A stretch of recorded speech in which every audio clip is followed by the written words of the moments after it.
Hi everyone, my name is Olu Sudipo and I'm here with Brian Kamamia and Gideon Ofor is the third member of our team. The title of our project, like you know, is creating a new program in the School of Engineering called Systems Engineering. And I'm here with the director of the Information and Systems Engineering program, laboratory on campus, Dr. Leroy Bronner.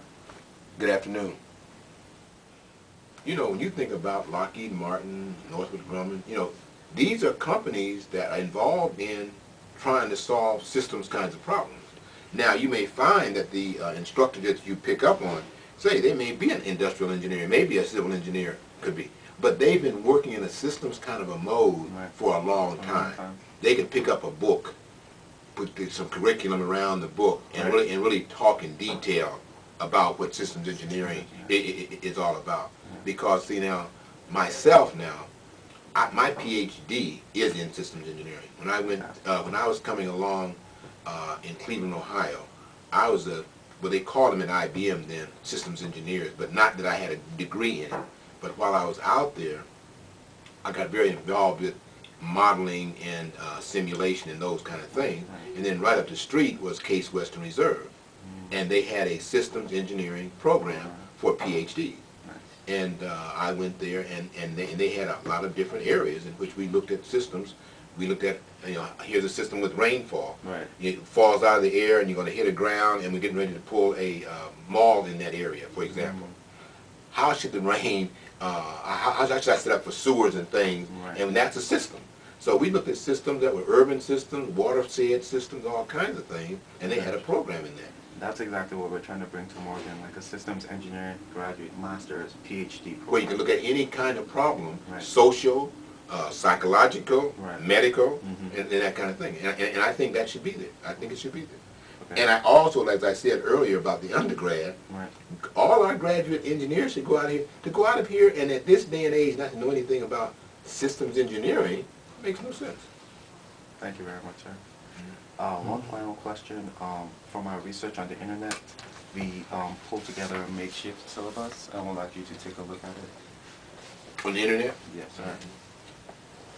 This is a compilation of different schools with actual systems engineering programs like Virginia Tech, University of Virginia, George Mason University. You can't do good systems engineering on large systems without tools that allow you to archive large volumes of data, manage that data, retrieve that data, and things of that type. And we use one primary one here called the Rational Software Architect that's developed by IBM. Yeah. That allows us to put together large systems kinds of models using a language called the Unified Modeling Language.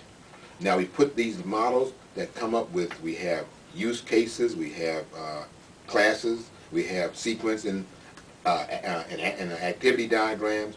This tool allows us to manage large systems structures, and we're now looking at approaches as to how do we best index all these artifacts from the systems analysis.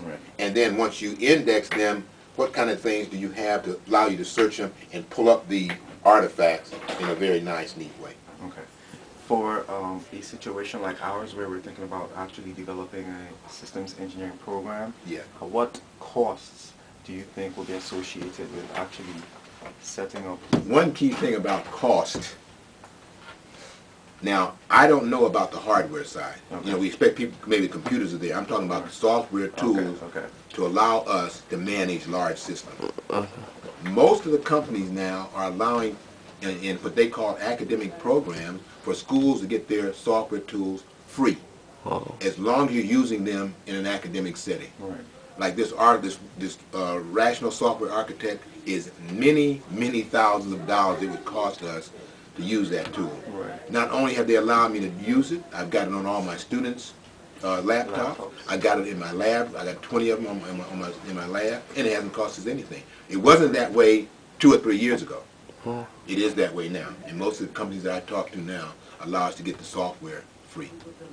Because, and the reason that is, the tools are complex, they would rather the students come out of school knowing how to use them than for the students to come out of school and they got to take another year or so to train them. You hear? Yeah. So that's where they're headed. Makes a lot of sense. Yeah. So that's not the idea. Now that's not a problem at all. And we plan and we have been using them in our labs. Yes. You know, to support our case studies. Great. All right, so let's do the review from the top. We know we can always come to you if you need anything about systems engineering. Believe me, no, my door is open for you for anything that you want to talk about. But we certainly can talk about systems engineering. Thanks again, sir. Okay.